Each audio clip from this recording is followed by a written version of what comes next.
What's up, everybody? Welcome to another episode of the Surf and Sales podcast. We are rocking and rolling in Q2, approaching the middle part of Q2, actually, in 2023. I'm Scott Leese, founder of Scott Leese Consulting, as well as co-founder of the Surf and Sales Summit, and you are listening to the Surf and Sales podcast. I'm here with my good friend and business partner and buddy, Richard Harris. How's it going, Richard? It is going well. It is good to see. I haven't seen you in a while, so I hope our guest gets a word in edgewise because we may just catch up with each other. Well, you're usually worse at interrupting people than me, Yeah. So we'll see how I don't it know goes. what you're talking about. Why would I ever do that? See, I almost knew that was coming, so I stopped talking in preparation for it. So we're here with our friend Gary Garth. Gary's the CEO of Elevate.io and author of the 0 to 100 million sales blueprint. We're going to dig into those things, but first, Richard is here with a special commercial break. Yeah, absolutely. So we are super excited, Gary, for you to be here, and we are really appreciative. As snarky as Scott and I are, we are so appreciative that HubSpot asked us to be on the HubSpot podcast network. We really do appreciate their support and the supporting the surf and sales community and the sales community at large. I want to share with you a podcast called Success Story by Scott D. Clary. He's also on the podcast network. If you don't know, the HubSpot podcast network has different genres of podcasts. They've got a sales group, which we're a part of. There's a marketing group. So there's different things depending on whatever your role is. So please be sure to check them out. We appreciate it. There's a really cool episode that Scott did with a guy named Michael Snoop Dillard. So anybody who's going to pull Snoop, I'm always interested in hearing from. And he's an entrepreneur, business owner of building a hospitality empire. He is known as a trailblazing powerhouse and beacon of inspiration. Oh, and it says she. Boy, did I mess that up. So I'm willing to bet it's also Michelle, not Michael. Goodness We should start over. You guys make me do the whole thing over? No way, dude. Michelle, I really apologize. So it is Michelle Snoop Dillard, a trailblazing powerhouse and beacon of inspiration, and shares her entrepreneurial beginnings, lessons from real estate missteps, which Scott and I are actually really passionate about. We love investing in real estate. It's one of our side hustles we talk about. So we're also really passionate about missteps. So passionate, in fact, that we front load the show with missteps just to prep everybody and set the right expectation. Yes. The entire show will be full of fuck ups by Richard and Scott. Absolutely. So Michelle, again, we apologize. Scott, thank you. Scott Clary, not Scott Leese. Scott Clary, thanks for sharing your podcast success stories, and hope people go check those out. All right, Scott, introduce us to our actual guest for the day. Yeah, again, like I said, we welcome Gary Garth to the show, CEO of Elevate.io and author of the 0 to 100 million sales blueprint. Welcome to the show, Gary. Thank you so much for having me, guys. At this point, I usually say to people, do you realize what pit of hell that you have stepped into in agreeing to be on the show? I'm a long time listener and a fan, so I kind of know what I'm heading into. Okay, so he's not scared away. That's a good start. Well, why don't you tell everybody a little bit about Elevate.io and kind of what you've been up to recently, so they have some context for this conversation. Yeah, absolutely. So my latest project, I just launched it recently last year. Elevate.io, we're a growth accelerator, and we particularly focus on the vertical addiction treatment and mental health care. And we offer we're not just like a conventional marketing agency. We focus a lot on lead generation. We focus on CRM and tech enablement. And then lastly, sales enablement. So basically securing that leads are coming in, they're not falling through the cracks, and they convert at a higher rate than usual. And then helping them just expand, build the reputation, create alumni programs, etc. So that's been my focus. I've started and launched, exited 6 companies, serial entrepreneur since I was 19 years old. But I'm a sales guy with a capital S, which is also, that's always been the driving factor for my companies and current project. That's what I love talking about. So excited to be here with you guys. Did you hear that, Richard? He said 6 exits. I know. So I'm curious if you had 6 exits, and I ask this sincerely because I think people want to know, how many did you not have exits of? Like, how many things have you tried that didn't go well, and what were the lessons that you were then able to apply to these next 6? Or are you the golden child and they've all No. you pick well? There are people who pick well, and I get that and I respect that. It sounds good, but admittedly, 3 of those 6 was basically just breaking even and going out with the skin on my nose intact, so to speak. And then I would say, and then I had a couple of, 2 larger exits, and at least I would say, I'm trying to count here, probably a dozen or so failed companies I tried to launch. What's your favorite failure? Because we all have one where we're like, oh, and sometimes it hurt, but it's probably one of the biggest lessons learned. Do you have a favorite failure? Yes, absolutely. I think got to rewind the clock back to 2012 when me and my partners launched a digital marketing agency. We were very focused on paid search, and we were able to grow it to a couple of hundred clients, and things was really taking off. And then we decided to pivot in the midnight hour and start selling websites instead, and kind of forgot about like these small little players like web.com and Wix, etc., and it just almost crashed and burned entirely. So that failure was for us that we had to get funding, repivot, so to speak, and just double down, hone in on a core strength, so to speak. So you pivoted away and then pivoted back, or did you pivot to something else? Yes, we pivoted back. Yes, with a slightly different approach and improved from those learnings. But it's basically just we figured out we can't be a jack of all trades, and we couldn't just add on complementary service and solutions just because there was a demand and there was a request for it and it made sense to add to the equation, but simply just say, okay, if people want these solution services, we can refer them elsewhere, but we masters this, right? Got it. And how long did it take you to realize that? I think we need to pivot back.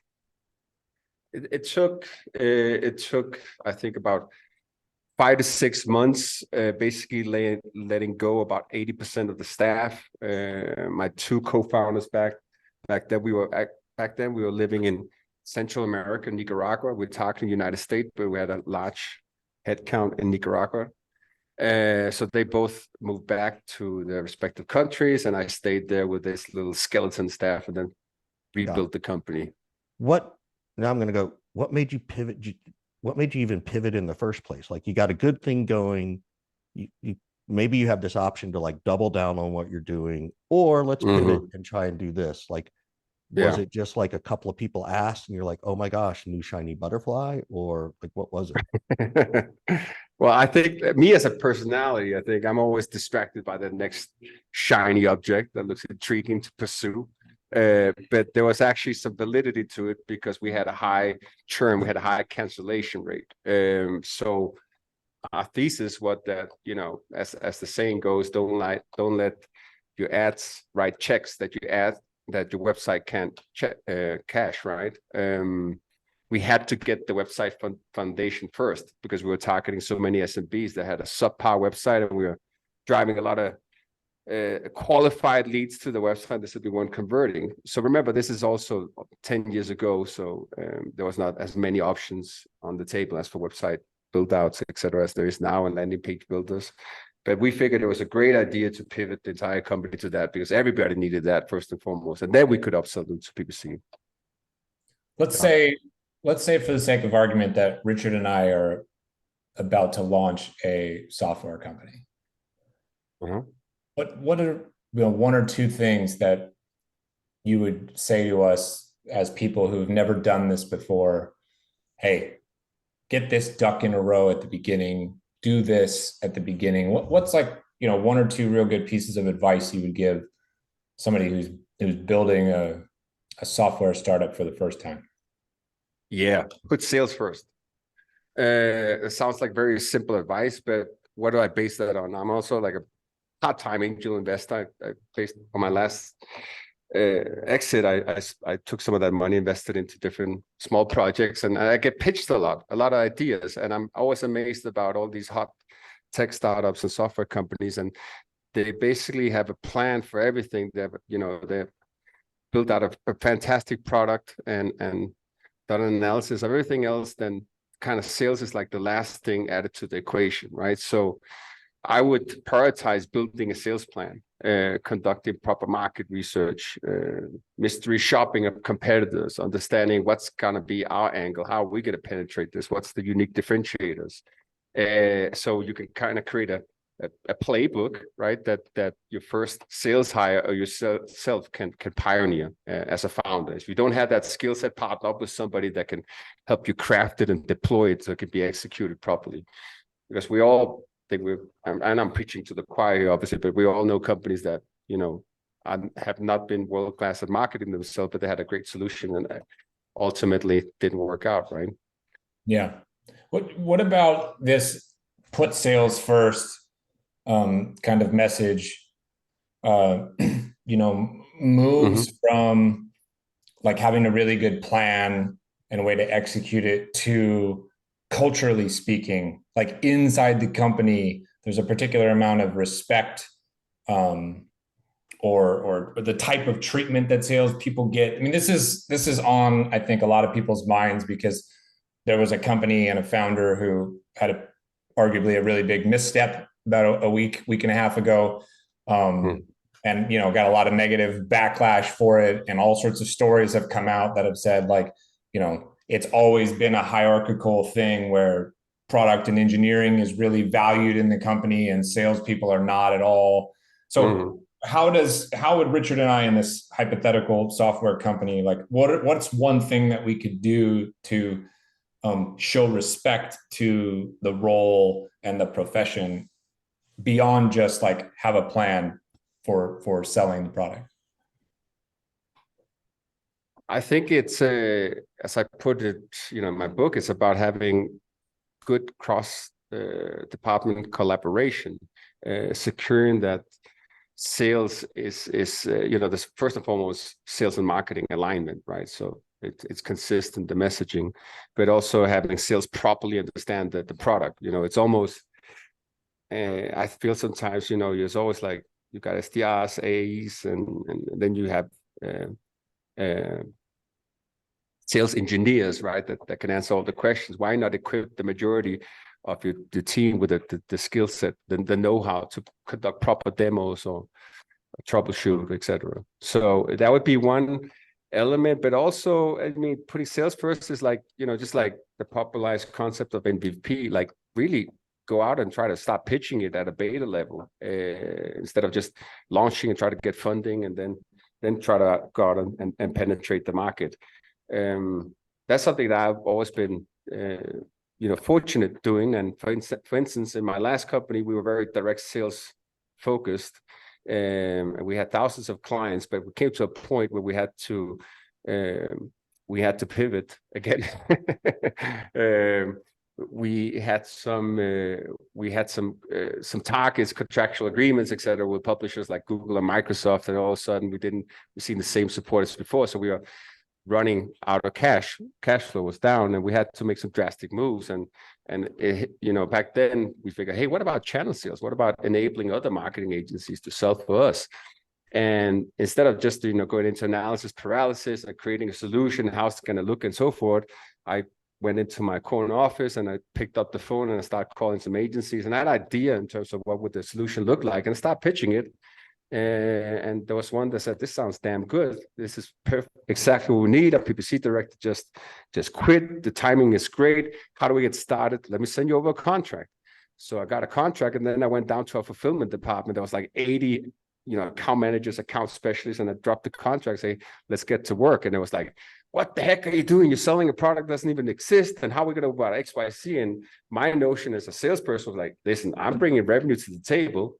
there's a demand, there's high potential here. We don't have to worry about creating a product first and then try to go out and get acceptance for it. Like let's look at the positive of that. So it's very cultural, obviously, as you say. It's about and aligning teams better. Yeah. I want to talk to you about your book. You mentioned the book 0 to 100 million Sales Blueprint. I have two really important questions about the book. Okay. Yeah. The first one is, how the hell did you write a 404-page book? I hold it up right here, everybody. It's 0 to 100 million Sales Blueprint. 404 pages. Fun fact, that is longer than all three of the books that I've written combined. You also haven't made $100 million, Scott. Yeah, well, that's the answer right there. I didn't do it 100 million. That's probably right. I stopped at 25 and he kept going. Maybe that's the difference. How did you write a 404-page book? That's question number one. Number two is, if you look at the back, there's a quote, a nice quote on here from a gentleman named Brian Gerard, sales director at Outreach. Did you know that Brian Gerard used to work for me? No way. For Outreach. Yeah. His first sales management job in tech. Fun fact. That is Scott, you've done 0 to 100 million. It's just not your 100 million. Yeah, I leave at 25 million and expect Gary to do the rest for me. How did you write a 400-page book? Yeah, well, yeah, good question. I didn't set out to write a 404-page book, to be frank, but I wanted to write a book that covers all the subjects, because I think there's a lot of amazing, great books. I'm an avid reader myself, but they're very subject matter specific, right? So if you are a founder, if like this hypothetical scenario, you and Richard wants to start a software company, I can't just give you a book on, you know, the principles of persuasion or how to close more deals or how to do sales enablement. You need to understand the whole sales cycle, right? And so I just started getting that into a rabbit hole, and all these questions pop up as been asked by companies that I've trained or invested in. It's like, okay, should we do direct sales or channel sales, for instance? What are the pros and cons? How do we go about that? How to hire sales reps and scale. The majority that people add to the equation, fail, right? So how do you build an onboarding plan and a coaching framework that enables more folks to succeed? And how do you hire your first VP of sales or sales leadership? Should you promote from within? Should you look externally? How do you align sales and marketing? Which KPIs, which sales metrics should you monitor, focus, and look to optimize? And which kind of sales tech stack, and on and on and on. So as I just started going through all those different topics, I said, okay, this is going to be one thick ass book, but it all the information you need. And I always tell people, you don't have to read in chronological order. Just pick the topic that's relevant to your current journey and dive into that there. You know what the answer is, Scott? The answer is that he's going to give it to you, and he'll pay you $75 million to cut it down to 180 pages. I mean, I'm in for that type of agreement if Gary is. So how did you only if I can get in on your real estate investment, guys? Yeah. Deal. Done. So how long, just, Scott's written books. I'm in the middle of writing mine.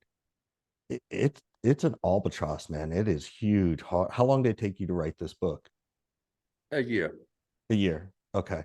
Yeah. So, and that's what I'm running into, and it's super frustrating. So, so thanks for shattering my dream that you're like, I've got another 400-page book that'll teach you how to write this book in 3 months. That's what I need next.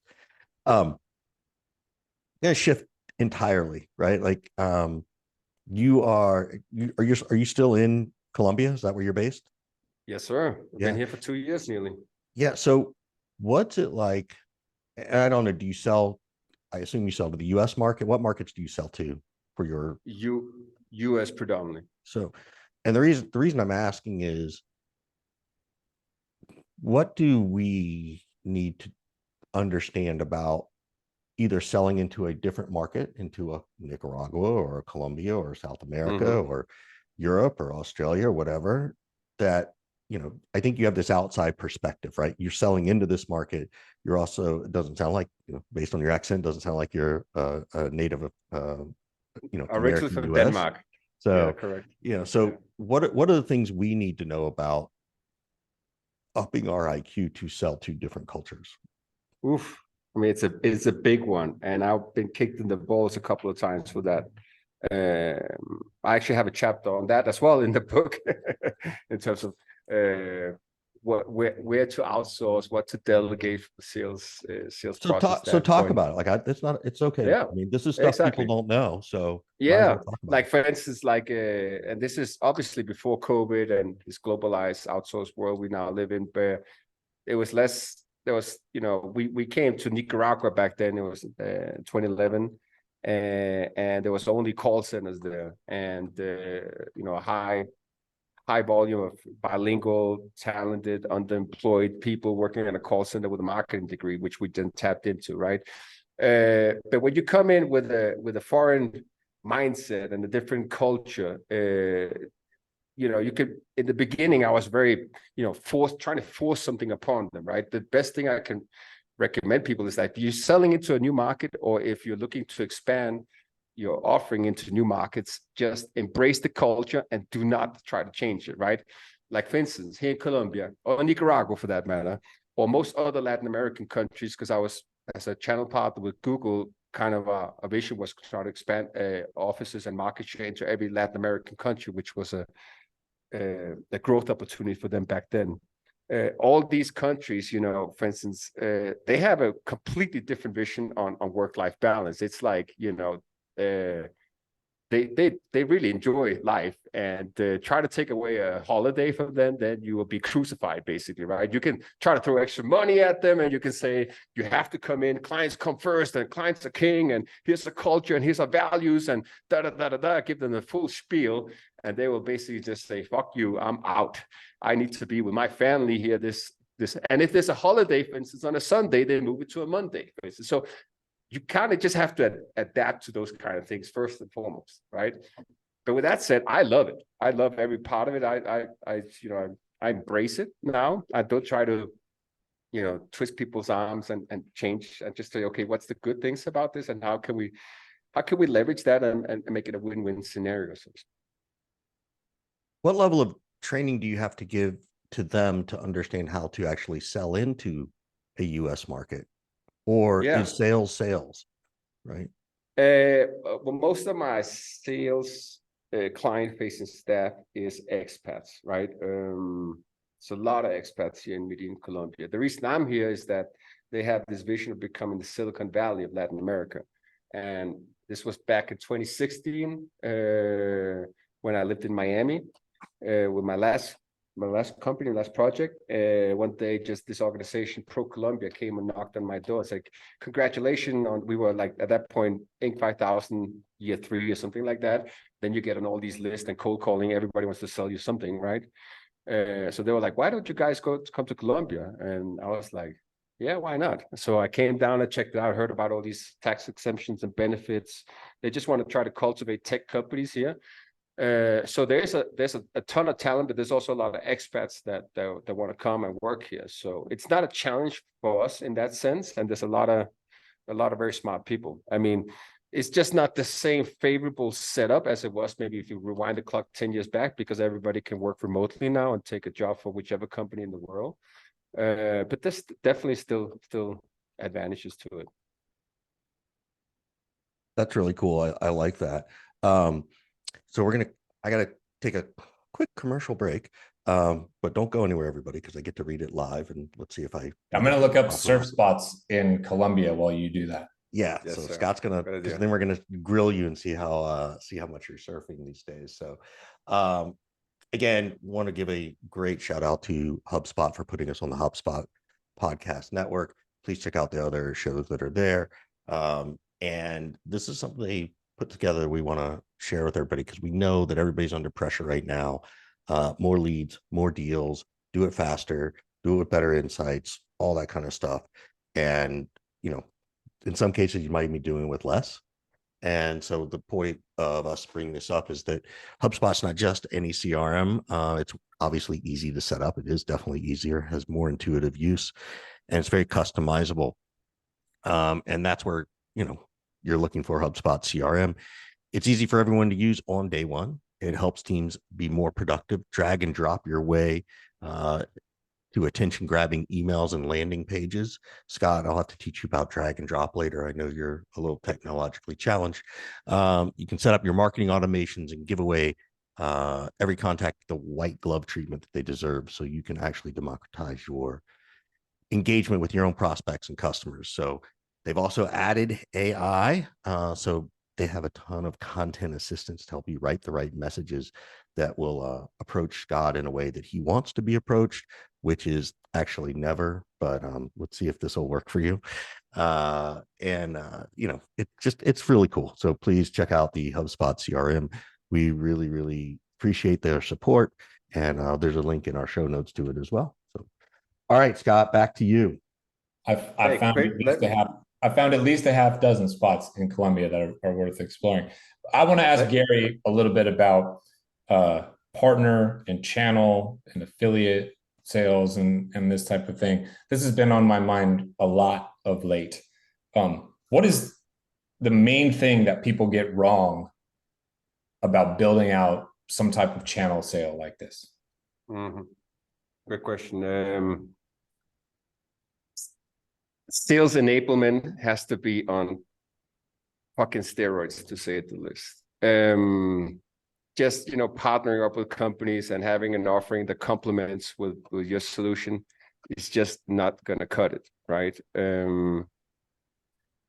That I learned that the hard way, and I also worked very closely with Google and Microsoft channel sales for over a decade, and I saw how much you have to invest in supportive collateral. Like what we did on our end, what I found our work is that's almost, you basically make it as easy as possible for these resellers, affiliates, so forth, to push your products. So like, to give you specific examples, we went out and said, okay, we don't just fulfill your order. If you need XYZ product, we don't just create the campaigns, optimize, report, and do all that stuff.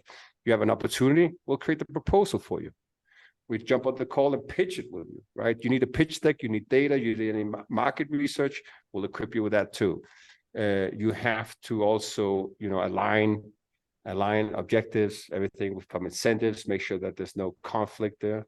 Wouldn't it just be easier if you would have just said to them, listen, just tee up the intro and then get out of the way, and we'll do all of this stuff on our own, and then we'll cut you a check when we close the deal?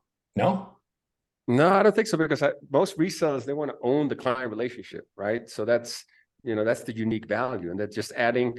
It could be that the client has a specific demand, a request. They need this solution added to the equation in order to work with you. So you say, you got to bring in X or whatever solution. Okay,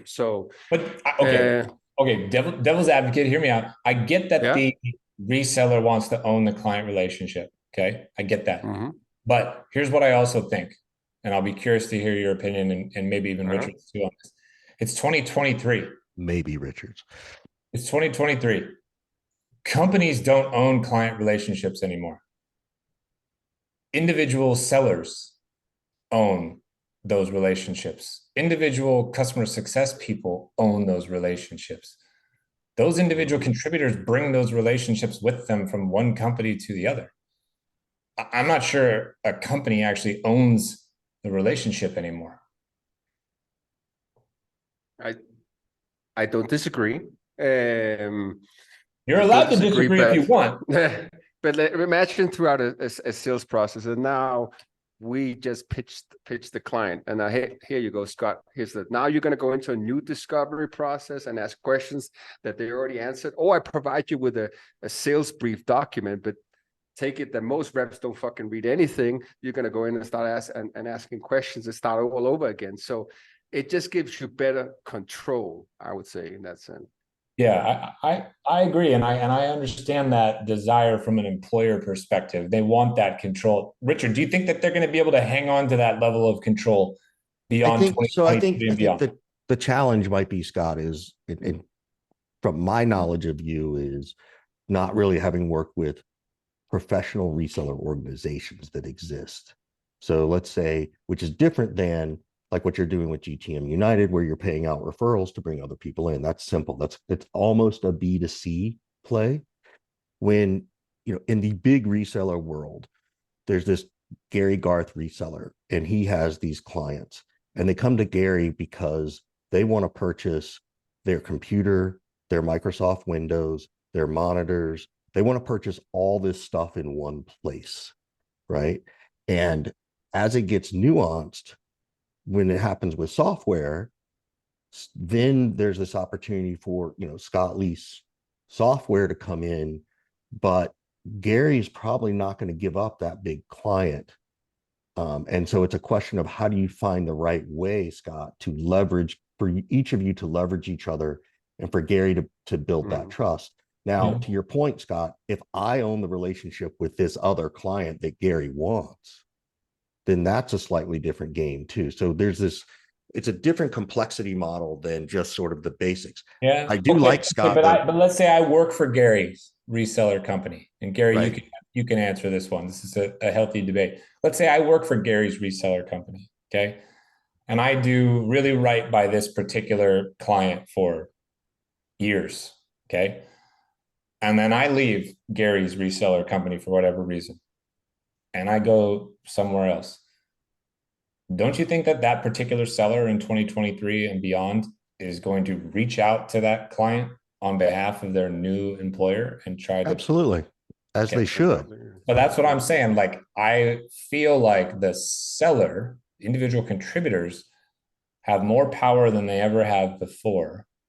But that's the point of, you're going to go find another Gary reseller, and that new reseller, Richard reseller, is going to trust you more because you're going to try and help bring this new client in.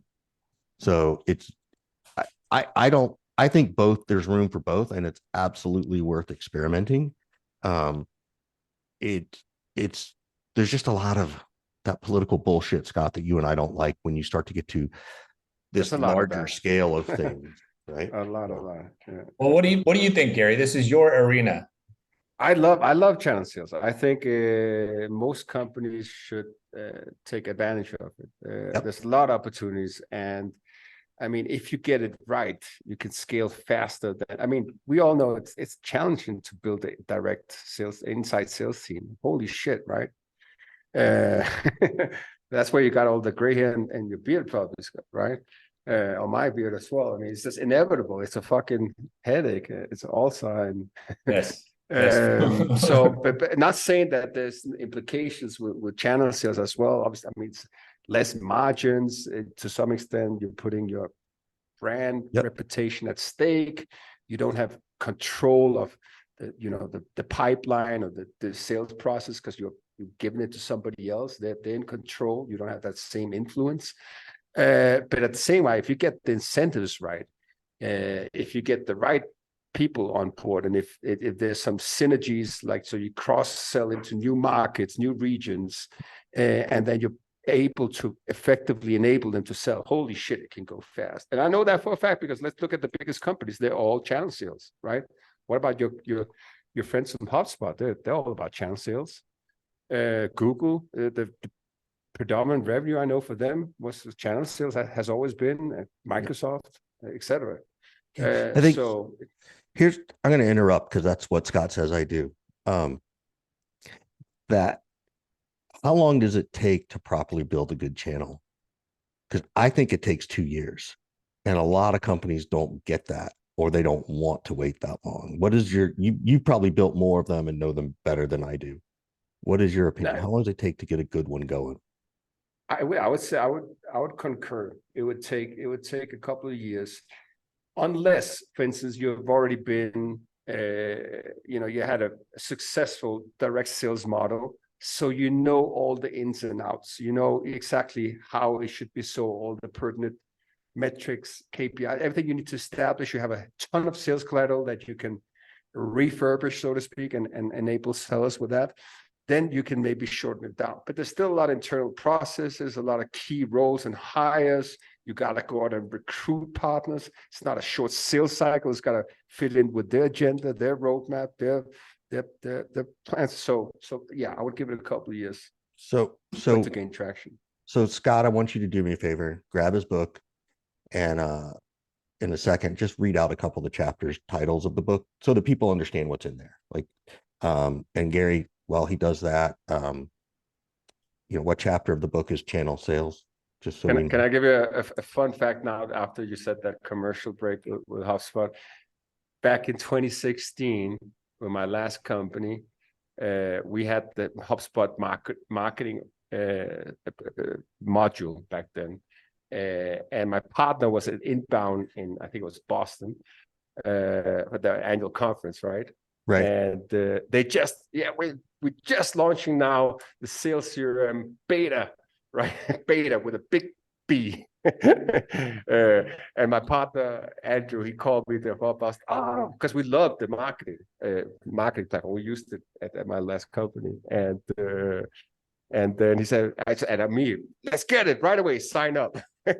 So I think we were one of the first clients, first partners on. That's cool. HubSpot. Yeah.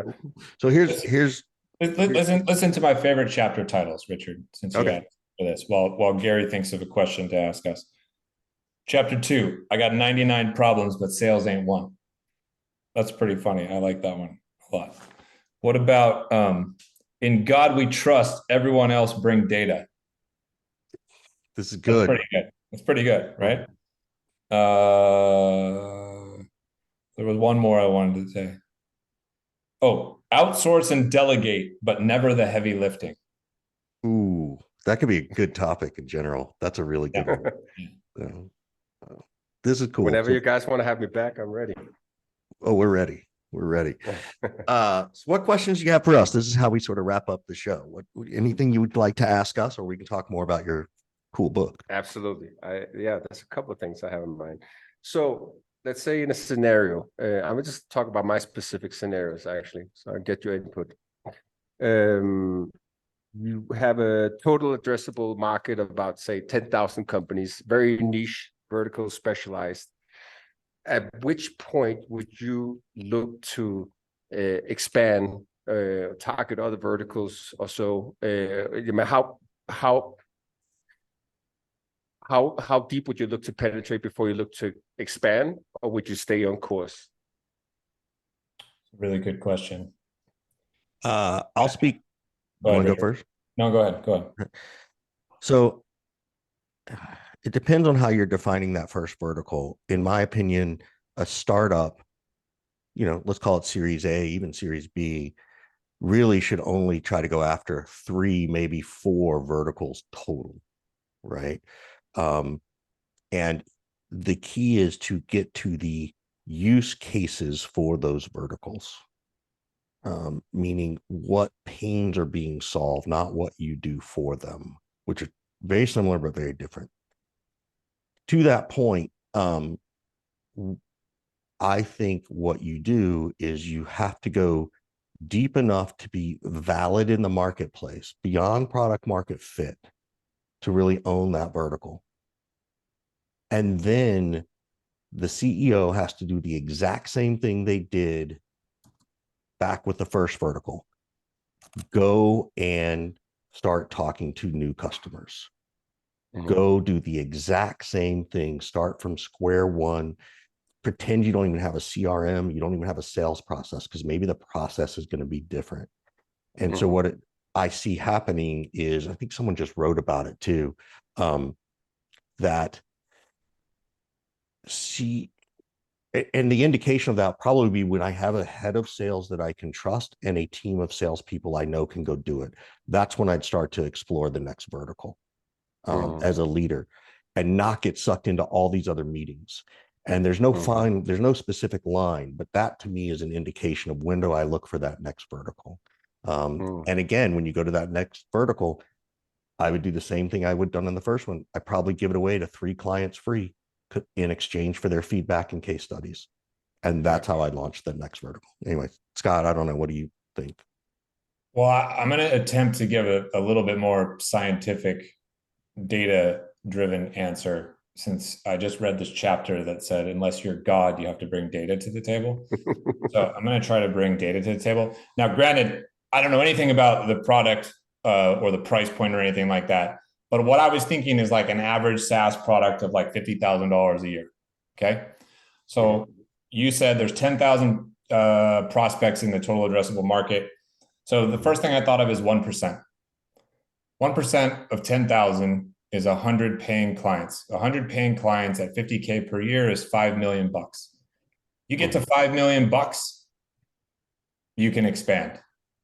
Now, I don't know how long that's going to take. I don't know how easy that journey was to get 1% of the market. It could happen in a couple months and bang, let's expand to, vertical number 2. It could happen in 3 years. Let's expand to vertical number 2. So that was where I started. I was like, well, 1%. Because I'm a big believer in like, I don't want to expand into the second thing until I'm fucking crushing the first thing. And it's like almost on autopilot. Yes. Right. And I think it takes a lot of customer acquisition, a lot of onboarding of these customers, a lot of, figuring out our process and ironing all these things out, because I don't want to make all those same mistakes in vertical number 2. I want vertical 2 to happen faster. So that was what I ended up with. What do you think? Good answers, guys. What's your answer to your question? It's very aligned, actually. I was at 1-2% as well. I guess where I'm a little conflicted again is it's maybe specifically in my scenario and given some circumstances there. But once you hit that, say 1-2% and that $5-10 million hypothetical annual recurring revenue, that's typically when it's a different size beast of company, as it evolves and, it becomes very, it has to be structured organizationally in a different way. And, the spreadsheet starts flying around and, all the bullshit, it becomes a different company, right? It's a different beast than when it was. So do you want to throw in a new vertical, a new expansion there into the equation right there? At that point,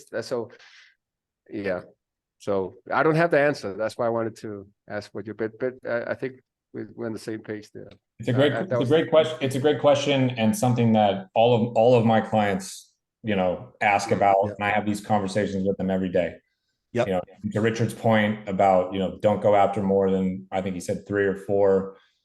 I have that conversation with people all the time, because as part of an exercise of like, let's figure out your ideal customer profile, everybody I talk to tells me like, it's horizontal on fucking planet Earth is a potential customer. It's like, yeah, but Coleman, we got to narrow this thing down. We got to find the lowest hanging fruit, which is another chapter in Gary's book, by the way.